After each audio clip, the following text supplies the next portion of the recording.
गौरी पुत्र गणेश भगवान की जय। जय श्री कृष्णा, राधे राधे। नमस्कार दोस्तों, आपके अपने YouTube चैनल एक्सप्लोरिंग देवस्थानम में आपका स्वागत है। मंगलवार को अंजनी पुत्र हनुमान जी का उपवास, सच्चे मन से पूजा और व्रत कथा कहने और सुनने से हनुमान जी की विशेष कृपा प्राप्त होती है और सभी कष्ट दूर होते हैं। हनुमान जी का व्रत रखने वाले को हर मंगलवार इस कथा का पाठ अवश्य करना चाहिए। हनुमान जी को पराक्रम, बल, सेवा और भक्ति के आदर्श देवता माना जाता है। इसी वजह से पुराणों में हनुमान जी को सकल गुण निधान भी कहा गया है। गोस्वामी तुलसीदास जी ने भी लिखा है कि चारों जुग परताप तुम्हारा, है प्रसिद्ध जगत उजियारा। इस चौपाई का अर्थ है कि हनुमान जी इकलौते ऐसे देवता हैं जो हर युग में किसी न किसी रूप गुणों के साथ जगत के लिए संकट मोचक बनकर मौजूद रहेंगे। शास्त्रों में कहा गया है कि हनुमान जी की सेवा करने और उनका व्रत रखने से उनकी विशेष कृपा अपने भक्तों पर बनी रहती है। तो आइए जानते हैं मंगलवार की व्रत कथा। व्यास जी ने कहा, एक बार नैमिषारण्य तीर्थ में 80,000 मुनि एकत्र होकर पुराणों के ज्ञाता श्री सूत जी से पूछने लगे, हे महामुने, आपने हमें अनेक पुराणों की कथाएं सुनाई हैं। अब कृपा करके हमें ऐसा व्रत और कथा बताएं जिसके करने से संतान की प्राप्ति हो तथा मनुष्यों को रोग, शोक, अग्नि, सर्व दुख आदि का भय दूर हो, क्योंकि कलयुग में सभी जीवों की आयु बहुत कम है। फिर इस पर उन्हें रोग चिंता के कष्ट लगे रहेंगे, तो फिर वह श्री हरि के चरणों में अपना ध्यान कैसे लगा सकेंगे। श्री सूत जी बोले, हे मुनियों, आपने लोक कल्याण के लिए बहुत ही उत्तम बात पूछी है। एक बार युधिष्ठिर ने भगवान श्री कृष्ण से लोक कल्याण के लिए यही प्रश्न किया था। भगवान श्री कृष्ण और युधिष्ठिर का संवाद तुम्हारे सामने मैं कहता हूँ, ध्यान पूर्वक सुनो।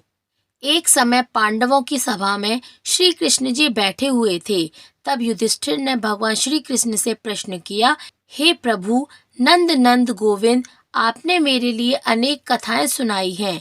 आज कृपा करके ऐसा व्रत या कथा सुनाए जिसके करने से मनुष्य को रोग चिंता का भय समाप्त हो और उसको पुत्र की प्राप्ति हो। हे प्रभु, बिना पुत्र के जीवन व्यर्थ है। पुत्र के बिना मनुष्य नरकगामी होता है। पुत्र के बिना मनुष्य पितृ ऋण से छुटकारा नहीं पा सकता और न ही उसका उद्धार हो सकता है। अतः पुत्रदायक व्रत बतलाएं। श्री कृष्ण भगवान बोले, हे राजन, मैं एक प्राचीन इतिहास सुनाता हूँ, आप उसे ध्यान पूर्वक सुनो। कुंडलपुर नामक एक नगर था। उसमें नंदा नामक एक ब्राह्मण रहता था।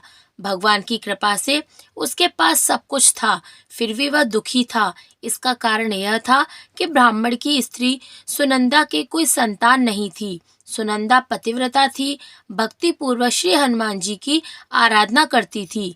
मंगलवार के दिन व्रत करके अंत में भोजन बनाकर हनुमान जी का भोग लगाने के बाद ही स्वयं भोजन करती थी। एक बार मंगलवार के दिन ब्राह्मणी गृह कार्य की अधिकता के कारण हनुमान जी को भोग न लगा सकी, तो इस पर उसे बहुत दुख हुआ। उसने कुछ भी नहीं खाया और अपने मन में प्रण किया कि अब तो अगले मंगलवार को ही हनुमान जी का भोग लगाकर अन्न जल ग्रहण करूंगी। ब्राह्मणी सुनंदा प्रतिदिन भोजन बनाती, श्रद्धा पूर्वक पति को खिलाती, परंतु स्वयं भोजन नहीं करती और मन ही मन श्री हनुमान जी की आराधना करती थी। इसी प्रकार 6 दिन गुजर गए और ब्राह्मणी सुनंदा अपने निश्चय के अनुसार भूखी प्यासी निराहार रही। अगले मंगलवार को ब्राह्मणी सुनंदा प्रातःकाल ही बेहोश होकर गिर पड़ी। ब्राह्मणी सुनंदा की इस असीम भक्ति के प्रभाव से श्री हनुमान जी बहुत प्रसन्न हुए और प्रकट होकर बोले, सुनंदा, मैं तेरी भक्ति से बहुत प्रसन्न हूँ, तू उठ और वर मांग ले। सुनंदा अपने आराध्य देव श्री हनुमान जी को देखकर आनंद की अधिकता से विह्वल हो श्री हनुमान जी के चरणों में गिरकर बोली, हे प्रभु, मेरे कोई संतान नहीं है, कृपा करके मुझे संतान प्राप्ति का आशीर्वाद दें। आपकी अति कृपा होगी। श्री महावीर जी बोले, तेरी इच्छा पूर्ण होगी, तेरे एक कन्या पैदा होगी, उसके अष्टांग प्रतिदिन सोना दिया करेंगे। इस प्रकार कहकर श्री हनुमान जी अंतर्ध्यान हो गए। ब्राह्मणी सुनंदा बहुत हर्षित हुई और सभी समाचार अपने पति से कहा। ब्राह्मण देव कन्या का वरदान सुनकर कुछ दुखी हुए, परंतु सोना मिलने की बात सुनकर प्रसन्न हो गए। विचार किया कि ऐसी कन्या के साथ मेरी निर्धनता भी समाप्त हो जाएगी। हनुमान जी की कृपा से वह ब्राह्मणी गर्भवती हुई और 10वें माह में उसे बहुत ही सुंदर पुत्री प्राप्त हुई। वह बच्ची अपने पिता के घर में ठीक उसी तरह से बढ़ने लगी जिस प्रकार शुक्ल पक्ष का चंद्रमा बढ़ता है। 10वें दिन ब्राह्मण ने उस बालिका का नामकरण संस्कार कराया। उसके कुल पुरोहित ने उस बालिका का नाम रत्नावली रखा, क्योंकि यह कन्या सोना प्रदान किया करती थी। इस कन्या ने पूर्व जन्म में बड़े ही विधान से मंगल देव का व्रत किया था।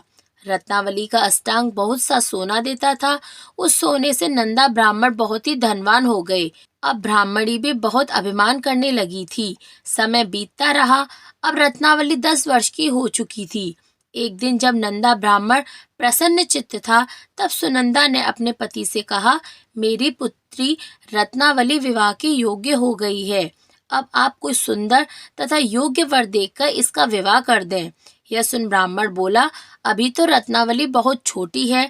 तब ब्राह्मणी बोली, शास्त्रों की आज्ञा है कि कन्या 8वें वर्ष में गौरी, 9 वर्ष में रोहिणी, 10वें वर्ष में कन्या, इसके पश्चात रजस्वला हो जाती है। गौरी के दान से पाताल लोक की प्राप्ति होती है, रोहिणी के दान से वैकुंठ लोक की प्राप्ति होती है, कन्या के दान से इंद्रलोक में सुखों की प्राप्ति होती है। अगर हे पतिदेव रजस्वला का दान किया जाता है तो घोर नरक की प्राप्ति होती है। इस पर ब्राह्मण बोला, अभी तो रत्नावली मात्र 10 ही वर्ष की हुई है और मैंने तो 16-16 साल की कन्याओं के विवाह कराए हैं, अभी जल्दी क्या है। तब ब्राह्मणी सुनंदा बोली, आपको तो लोभ अधिक हो गया है। शास्त्रों में कहा गया है कि माता पिता और बड़ा भाई रजस्वला कन्या को देखते हैं तो वह अवश्य ही नरकगामी होते हैं। तब ब्राह्मण बोला, अच्छी बात है, कल मैं अवश्य ही योग वर की तलाश में अपना दूध भेजूंगा। दूसरे दिन ब्राह्मण ने अपने दूत को बुलाया और आज्ञा दी कि जैसी सुंदर मेरी कन्या है वैसा ही सुंदर वर उसके लिए तलाश करो। दूत अपने स्वामी की आज्ञा पाकर निकल पड़ा। पंपई नगर में उसने एक सुंदर लड़के को देखा। यह बालक एक ब्राह्मण परिवार का बहुत गुणवान पुत्र था। इसका नाम सोमेश्वर था। दूत ने इस सुंदर गुणवान ब्राह्मण पुत्र के बारे में अपने स्वामी को पूर्ण विवरण दिया। ब्राह्मण नंदा को भी सोमेश्वर अच्छा लगा और फिर शुभ मुहूर्त में विधि पूर्वक कन्यादान करके ब्राह्मण ब्राह्मणी संतुष्ट हुए। परंतु ब्राह्मण के मन में तो लोभ समाया हुआ था। उसने कन्यादान तो कर दिया, पर वह बहुत खिन्न भी था। उसने विचार किया कि रत्नावली तो अब चली जाएगी और मुझे इससे जो सोना मिलता था अब वह नहीं मिलेगा। मेरे पास जो धन था कुछ तो इसके विवाह में खर्च हो गया और जो शेष बचा है वह कुछ दिनों पश्चात समाप्त हो जाएगा। मैंने तो इसका विवाह करके बहुत बड़ी भूल कर दी है। अब कोई ऐसा उपाय हो कि रत्नावली मेरे घर में ही बनी रहे, अपनी ससुराल न जावे।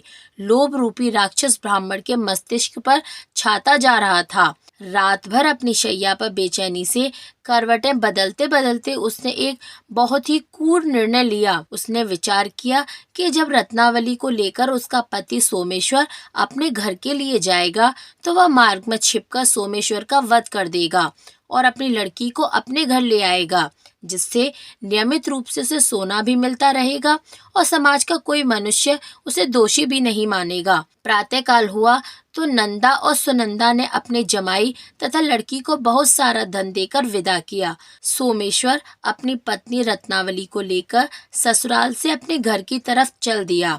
ब्राह्मण नंदा महालोभ के वशीभूत हो अपनी मति खो चुका था। पाप पुण्य को उसे विचार न रहा। अपने भयानक व क्रूर निर्णय को कार्य रूप देने के लिए उसने अपने दूत को मार्ग में अपने जमाई का वध करने के लिए भेज दिया था, ताकि रत्नावली से प्राप्त होने वाला सोना उसे हमेशा मिलता रहे और वह कभी निर्धन न हो। ब्राह्मण के दूत ने अपने स्वामी की आज्ञा पालन करते हुए उसके जमाई सोमेश्वर का मार्ग में ही वध कर दिया। समाचार प्राप्त कर ब्राह्मण नंदा मार्ग में पहुंचा और रुदन करती अपनी पुत्री रत्नावली से बोला, हे पुत्री, मार्ग में लुटेरों ने तेरे पति का वध कर दिया है। भगवान की इच्छा के आगे किसी का कोई वश नहीं चलता। अब तू घर चल, वहां पर ही रहकर शेष जीवन व्यतीत करना। जो भाग्य में लिखा है वही होगा। अपने पति की अकाल मृत्यु से रत्नावली बहुत दुखी हुई। करोड़ क्रंदन व रुदन करते हुए वह अपने पिता से बोली, हे पिताजी, इस संसार में जिस स्त्री का पति नहीं है उसका जीना व्यर्थ है। मैं अपने पति के साथ ही अपने शरीर को जला दूंगी और सती होकर अपने इस जन्म को, माता पिता के नाम को तथा सास ससुर के यश को सार्थक करूंगी। ब्राह्मण नंदा अपनी पुत्री रत्नावली के वचनों को सुनकर बहुत दुखी हुआ। विचार करने लगा, मैंने व्यर्थ ही जमाई का वध का पाप अपने सिर ले लिया है। रत्नावली तो उसके पीछे अपने प्राण तक देने को तैयार है। मेरा तो दोनों तरफ से मरण हो गया। धन तो अब मिलेगा नहीं। जमाई वध के पाप के फलस्वरूप यम यातना भी भुगतनी पड़ेगी। यह सोचकर वह बहुत खिन्न हुआ। सोमेश्वर की चिता बनाई गई। रत्नावली सती होने की इच्छा से अपने पति का सिर अपनी गोद में रखकर चिता में बैठ गई। जैसे ही सोमेश्वर की चिता को अग्नि लगाई, वैसे ही प्रसन्न हो मंगलदेव वहां प्रकट हुए और बोले, हे रत्नावली, मैं तेरी पति भक्ति से बहुत प्रसन्न हूँ, तू वर मांग। रत्नावली ने अपने पति का जीवन दान मांगा। तब मंगलदेव बोले, रत्नावली, तेरा पति अजर अमर है, वह महाविद्वान भी होगा और इसके अतिरिक्त तेरी जो इच्छा हो वो मांग ले। तब रत्नावली बोली, हे ग्रहों के स्वामी, यदि आप मुझ पर प्रसन्न हैं तो मुझे यह वरदान दीजिए कि जो भी मनुष्य मंगलवार के दिन प्रातःकाल लाल पुष्प, लाल चंदन से पूजा करके आपका स्मरण करे, उसको रोग व्याधि न हो, स्वजनों का भी कभी वियोग न हो, सर्प, अग्नि तथा शत्रुओं का भय न रहे। जो स्त्री मंगलवार का व्रत करे वह कभी विधवा न हो। मंगलदेव तथास्तु कह अंतर ध्यान हो गए। सोमेश्वर मंगलदेव की कृपा से जीवित हो उठा। रत्नावली अपने पति को पुनः प्राप्त कर बहुत प्रसन्न हुई। मंगलदेव का व्रत प्रत्येक मंगलवार को करके व्रतराज और मंगलदेव की कृपा से इस लोक में सुख ऐश्वर्य को भोगते हुए अंत में वह अपने पति के साथ स्वर्ग लोक को चली गई। इसीलिए कहा गया है, जो स्त्री पुरुष विधिवत मंगलवार का व्रत करके व्रत कथा सुनते हैं और हनुमान जी का ध्यान करते हैं, हनुमान जी उनके सभी कष्ट दूर करके घर में धन संपत्ति का भंडार भर देते हैं और शरीर के सभी रक्त विकार के रोग भी नष्ट हो जाते हैं। बोलिए बजरंगबली की जय।